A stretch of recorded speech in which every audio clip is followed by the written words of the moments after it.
All right, welcome back to the channel, subscribers. So there is another professional boxer that looked at the situation with Tyson Fury's gloves and are mind boggled about how his gloves behaved like they were behaving in the fight against Deontay Wilder.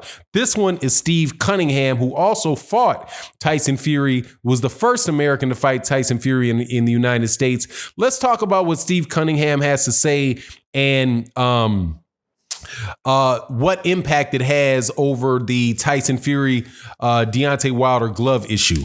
Let's talk about that in this video.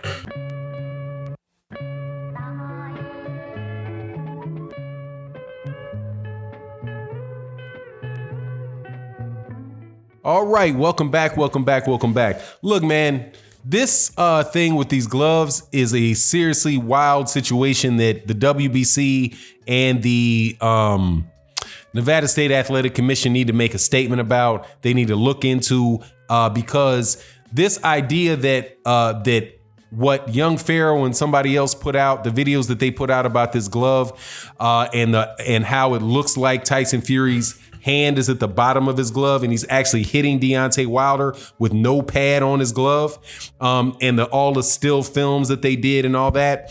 Let me tell you, man, most reasonable people are going to believe that Tyson Fury loaded his gloves or altered his gloves. That's the point that I'm at, that most reasonable people, when they look at that, are going to see that there's something wrong with that glove, and that glove is acting in a highly unusual fashion, considering how gloves act in other boxing matches. So Steve USS Cunningham was he's actually fought at heavyweight a few times, is a former cruiserweight out of Philadelphia, very, very good fighter. Fought Tyson Fury in the United States, dropped Tyson Fury, Tyson Fury got up, wound up knocking out Steve Cunningham, but he knocked out Steve Cunningham in one of the dirtier shots that we've seen in boxing in a while, where he cuffed Steve Cunningham's head, held his head down, and then released his head from the position that he put it in at the same time he punched him and knocked out Steve Cunningham. Now he's probably going to go on to win that fight with Steve Cunningham anyway, but it was the first time that I was really paying attention to Tyson Fury, and I was like, oh, that's a really crafty guy. Yeah, that's kind of dirty. That was kind of a borderline shot, and he knocked out Steve Cunningham with it. Tyson Fury is an excellent fighter, man. Went on to beat Vladimir Klitschko. We wound up testing positive for performance-enhancing drugs in that fight. And then he comes back. Right now, we're all the way to this fight. But that's Steve Cunningham and the relationship between Steve Cunningham and Tyson Fury. So Steve Cunningham was asked about the glove, and his take was the same as mine. He was like, first time somebody told me about the glove, like I didn't want to hear it. Like, I don't want to hear that crap.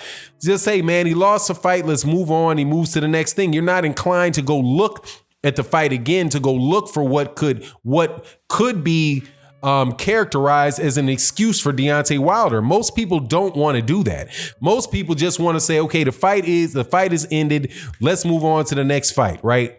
But similar to me, when Steve Cunningham was like, look, I went and looked at it. And then he was like, when you look at it, you're like, oh no, something is wrong with that, man. Something is seriously wrong with that.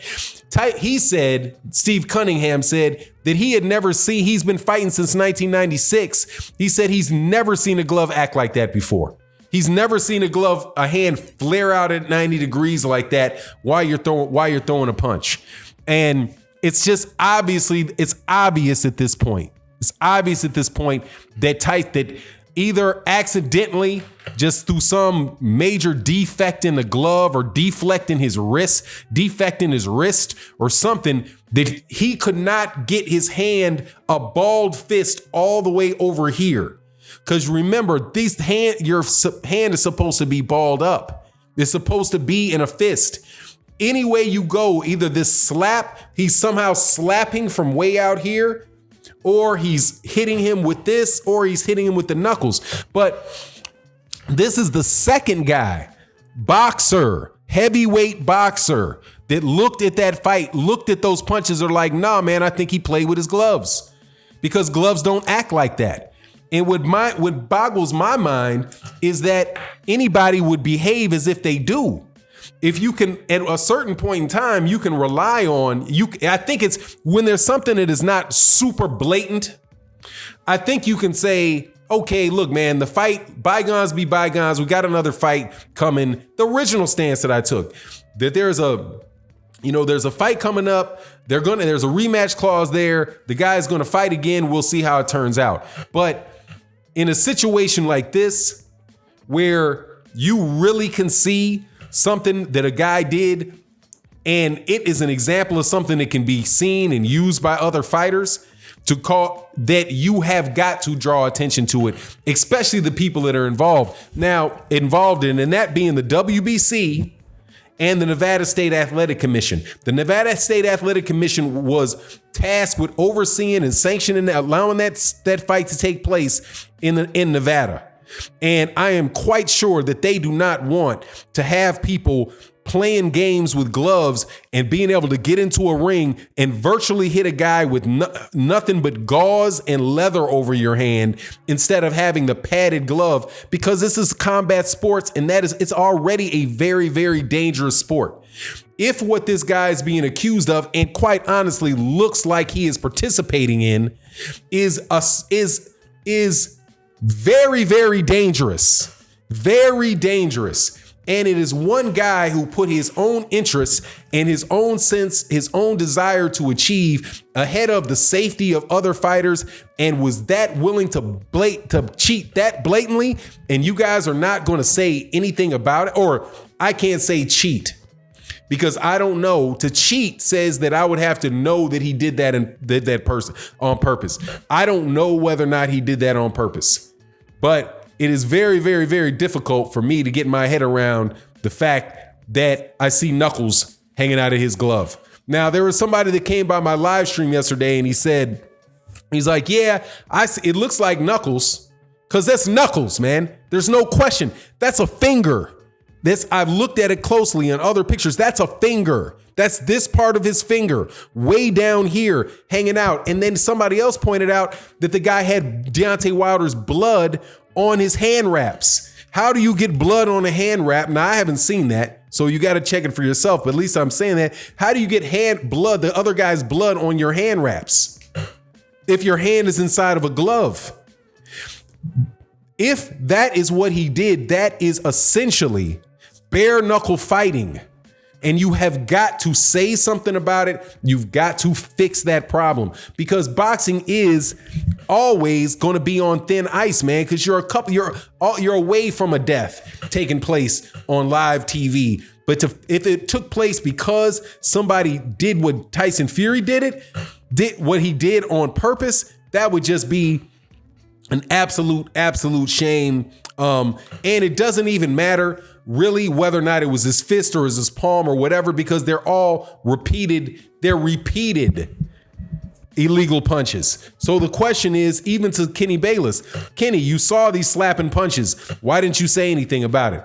Is that how you're going to move forward with the next fight? Is he going to be able to just walk in and do the same thing again? Because nobody's saying anything. But the silence on this issue is deafening. The silence on this issue is deafening. The silence from the WBC, the silence from the Nevada State Athletic Commission, the silence out of Tyson Fury himself. It's absolute. To have this big a smoking gun hanging out there, where now Charles Martin, now again, that is two fighters that have said this. Charles Martin and Steve Cunningham. Now, what do you have on the other side of it? You have people that go out, and I don't know, I think they're doing this with, I don't think that they're being bad-hearted people or being nefarious about it, at least not the Mayweather boxing gym. But I think they start off with the position that this is just, some hoax, right? That it's just some hoax. And so they ask people if they would repeat and try to punch somebody with their hand in this part of a glove. And the boxers that they asked couldn't figure out how to do it. How about you give those guys, I don't know, a few months of practicing it? How about you do that? How about you set up a training camp and you see whether or not they can get away with doing that and fighting that way in a sparring match. Now, why do I ask that? Because if you listen to what Barry Hunter said when he took that video of Tyson Fury's training equipment before Deontay Wilder number one, when his guys were fighting there, he saw that there were faulty gloves in the sparring sessions that were taking place. So if you want to do a real study and say, okay, let's see if other boxers can replicate this, give them the same gloves that Tyson Fury did and ask them to try to figure out how to fight that way. Ask them how to figure out how to get their hand up and in and out, to get their hand in and out of that, right? It's not just to say, well, I can't figure it out as soon as I stick the camera in your face. But at the end of the day, dude, the guy's knuckle is showing, dude. The only thing that I want to hear, the only reasonable argument that I heard from somebody saying that the knuckle was here was that it was photoshopped. But the problem with the Photoshop is that you can freeze frame the fight and still see it. Okay, you can't Photoshop something that is on somebody else's computer. People can have looked and found those punches on their own recording and stopped it. They didn't just take one picture and then where one guy Photoshopped some fingers into his hand. No, man, the dude's fingers are there. They're there on the actual tape of the fight. But anyway, it is what it is. You let me know what you think in the comment section. Steve Cunningham now co-signs with Charles Martin about the fact that those gloves look funny and somebody needs to do an investigation. It is what it is. You let me know what you think in the comment section. And with that, I'm out. Peace.